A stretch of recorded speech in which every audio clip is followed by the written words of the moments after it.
I now want to take this original image into the guided edit workspace and show you an amendment to one of the popular special edits, which is called Perfect Portrait. This has been around in Photoshop Elements for several versions now, but it's always been quite cumbersome to use because it was necessary to add a smart blur to the skin and then overlay with the original image and start doing some brushing to reveal the smoothing. Well, Perfect Portrait now gets the smooth skin button, and this has the same underlying algorithm that the smooth skin feature has in the enhance menu. So I'm going to just give this a single click, smooth skin, and I have it on the full strength because it generally does quite a good job, as you can see there, whilst keeping the features completely natural. If you think it's too much, you can back off this slider and reveal more of the original photo. But I think in this particular case, this young woman, it does a very good job.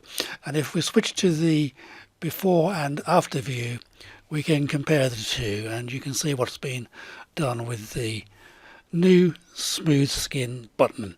Much simpler to use, much easier and much more intuitive with this new button and the single slider. And you can go on to use the other features like removing blemishes with the spot healing tool or whiten teeth.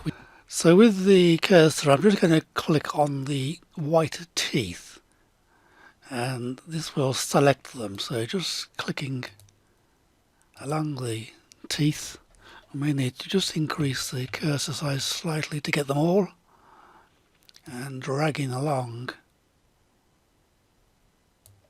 you can see those get all selected. Need to bring the, there we are. And then I'm going to click on this brighten eyes button, and this is just doing a little bit of dodging and burning, dodging for the brighten eyes and burning for the darken eyebrows. I'm just going to click once on each eye because if you go too far and keep clicking, it will really distort them, so use with care.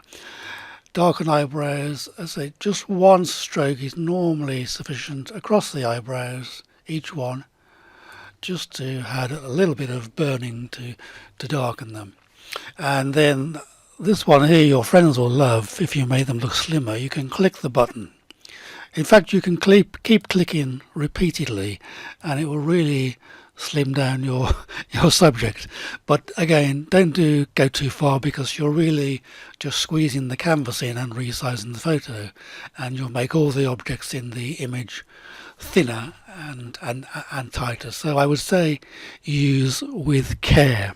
I'm now going to click the next button and take this into, we can see the individual layers once the expert mode launches, and you can see at the top of the stack we have this layer called Pearly Whites, which has a slightly off-white or yellowish adjustment layer thumbnail. And what we can do is we can adjust the color of the teeth by double clicking on this layer and opening the color controls. So I'm going to double click, make sure it's selected and highlighted in blue. You can see the surrounds, and make sure you're not selecting the mask.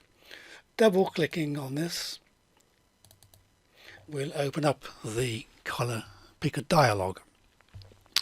So I'm just going to move this slightly so you can see what's happening. You can make the teeth using this dialog any kind of color. I mean, if you were to click red, the teeth would begin to get that tinge through the mask which is applied to the color tab. You could make them black and that would give them a greyish tinge, but the idea is to make them bright white. I mean, you can almost make them too bright white, and you can see what happens there when I click that, and I'm going to click OK. So I quite like that.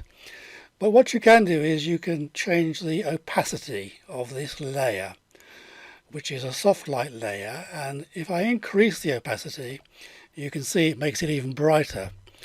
If I decrease the opacity, it brings back the original teeth.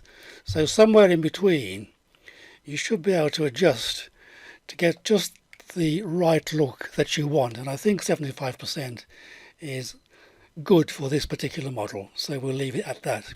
So that's taking the image into expert mode just to finish off the pearly white layer and complete the perfect portrait. I hope you've enjoyed this video and have learned something from it. So thanks for watching, and bye for now.